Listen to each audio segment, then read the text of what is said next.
of the Rotary Year 2024-2025. We already developed the website. You can visit us at www.rclaspinas.co.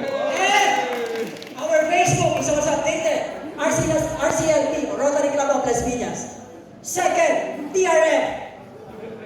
Okay? We are 100% Airway Banner Club, 100% Polio Giving Club, 1,500 Polio Giving Club, and 100% TRF Giving Club.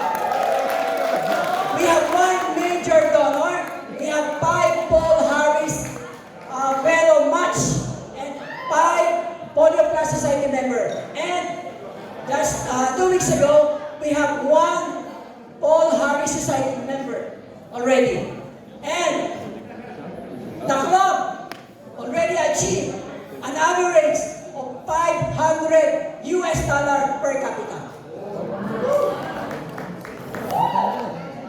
Walang-wala! For service projects, the problem right now of the government of the Philippines is the teenage pregnancy. We at the Rotary Club of Las Piñas come up with a tool. We call it Adolescent Conversation Map. It's a tool that we use to facilitate between the adolescent and the facilitator. The objective is to prevent teenage pregnancy. That's the problem, because at the end of the session, the teenager or the student will realize not to engage in early teenage pregnancy.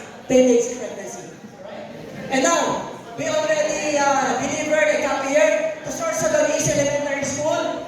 We have this, these are the projects which benefited more than 1,000 students in Las Piñas.